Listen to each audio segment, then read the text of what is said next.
All of us in our childhood must have heard one instruction from our parents a million times. No matter whether we were studying, playing, eating or simply walking, they always said, "Dhyan se."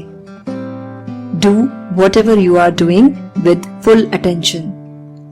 This simple statement beautifully describes Dhyan, loosely translated as meditation these days. But I prefer to use the word Dhyan because the word meditation is unfortunately highly corrupted. People think that if they just sit silently for some time, they are doing meditation. It has become like a stress buster pill which anyone can suggest you to take. Anyone who has read something about it can guide you to meditate and will make you believe that you meditated. I remember attending a stress management program in one of my previous organizations many years back. The trainer made us play some games and then made us sit with our eyes closed and guided us to do deep breathing and some other stuff for some time.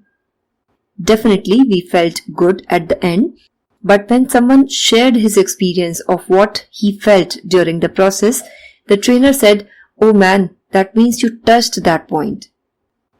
What he meant was that he had touched the higher consciousness. Till that time, I hadn't done any formal training or studies in yoga, but I understood the basics and somewhere inside I thought, how can it be possible? In a 15-minute deep breathing session, how can one reach a higher level? But I couldn't explain my point. I just knew it was superficial or at least oversimplified. Today, we'll find many such programs which will claim to make you do meditation or even awaken your Kundalini in a few minutes. They are the people who know absolutely nothing about it. Do you think anyone who has actually obtained a PhD degree will ever claim that he can grant it to you in a few minutes or days? No, right? Because he knows what it takes to become a PhD scholar. Only those who can give you a fake degree will make such stupid claims. Having said that, yes, there are authentic teachers as well, who will make you do some practices with all the right intentions in their sessions that will surely benefit you and give you the relief you want. But please understand that technically, almost none of these practices means Dhyan. Simply because Dhyan is not a practice. It is a state. You cannot do meditation. You can become meditative. By keeping your eyes closed and trying to focus on something, trying to avoid your thoughts with some instructions, you are just trying to concentrate. If you are somewhat successful in doing that, you will definitely feel peaceful, focused, less stressed, etc. But don't confuse that with Dhyan. There was a time when I also thought that the ability to concentrate on something means to become meditative.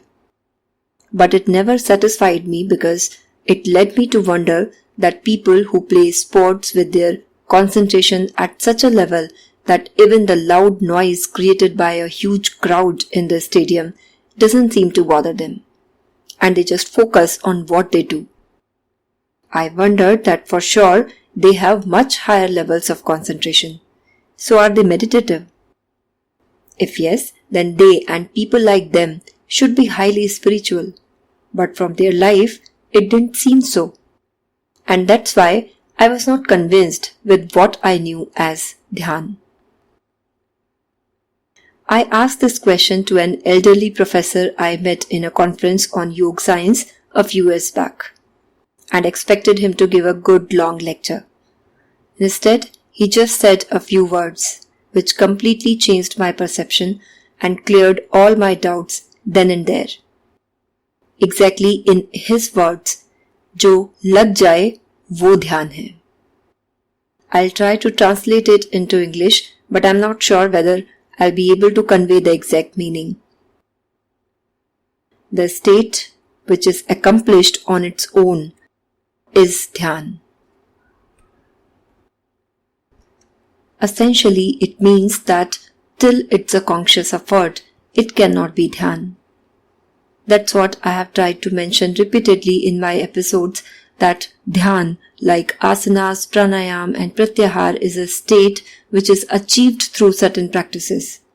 It's not a practice in itself that you can consciously perform.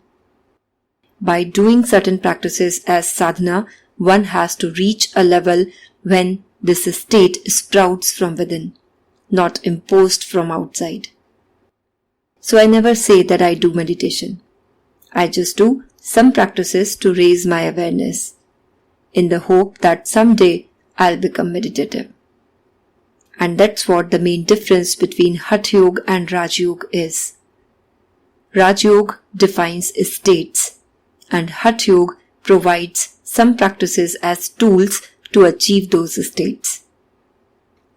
This is the same difference which is there between doing something and being something. Such a profoundness of experience cannot be bound in the limitations of any language. It's only when you experience yourself will you know it completely.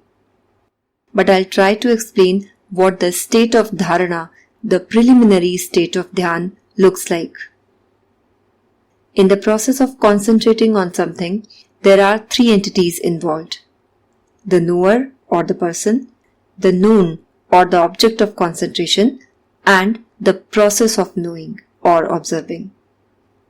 When the knower's focus on the object of concentration becomes so deep that he dissolves his own identity and no distinction remains between the three entities, which means that the knower is no more aware of himself as a separate existence, neither he is aware of the process. This is the state of deep concentration or dharana. When you see a dream, there are three entities: you, the dream, and the process of dreaming. But at the time of dreaming, do you realize that you are dreaming? No, right? You cannot differentiate yourself to be a separate entity from your dream. So in this case, the knower and the known become one. Now don't think that dreaming is prerequisite to dhyan, or by dreaming day and night you can become meditative. I just gave you an analogy to make you understand that consciously concentrating on something is not dhyan. When you are really in dhyan, you won't know it. Just as when you are in deep sleep, you don't know you are in sleep. You would merge with the process completely. You will not have a sense of time. And so, when you come out of it, you won't realize how much time has passed. 1 hour may look like 5 minutes to you. A similar feeling happens when we become too engrossed in anything we love doing, like watching an interesting movie, reading a book, or anything else. But the difference is that the level of our concentration keeps deviating in these activities. And more importantly, these are not the objects which can give us a spiritual experience. So involving in any activity deeply is not meditation in the spiritual sense, but yes, it's the same concept. And that's why our parents told us, "Jo bhi karo, dhyan se karo." So, irrespective of whether you do anything in the name of yoga or not, just be attentive as a day-to-day practice. And as I keep saying, be conscious of what you are doing, no matter how small or trivial you think it is. Speak every word with full awareness and internalization. Watch every single thought that comes to mind. This will slowly make us meditative in whatever we do. When people believe that they are trying to meditate by removing or reducing their thoughts, they actually just try to concentrate. One can reach higher stages of concentration, which might be far better than that of others, but as I said earlier, till the time this is a conscious effort, till the time you are trying, this is not dhyan. If in doing any practice to achieve meditativeness, you are able to think you are meditating, trust me, you are not. We have to develop it as an inherent quality. Till we have to control our anger by putting a conscious effort. Not being angry is not our inherent quality. That's what we have to achieve with practice. I believe it's the duty of all of us to understand our ancient knowledge correctly and spread the correct meaning, not the superficial one, no matter how popular it is. The intention of spreading the knowledge is good, but if we compromise with the quality in this process, then it will be a gross injustice we'll be doing to our treasure of knowledge. Today people have just memorized a few things that meditation reduces stress and things like that. Yes, there are practices in Hatha Yoga which make you far more capable to handle your situations without feeling stressed if done under proper guidance, but whatever these practices are, don't confuse them with the state which Maharishi Patanjali describes as dhyan. Let's not dilute the meaning and purpose of yoga. In the next episode, we'll talk about my favorite, Shiv, the state which everything we have talked about so far will lead us to, the state which is our origin and the end, the omnipresent God. We'll see if He is the ultimate, why is He depicted in a human form, and why is He worshipped in the form of a Shivling. Think about it before you listen to the next episode. Stay tuned and have a nice time.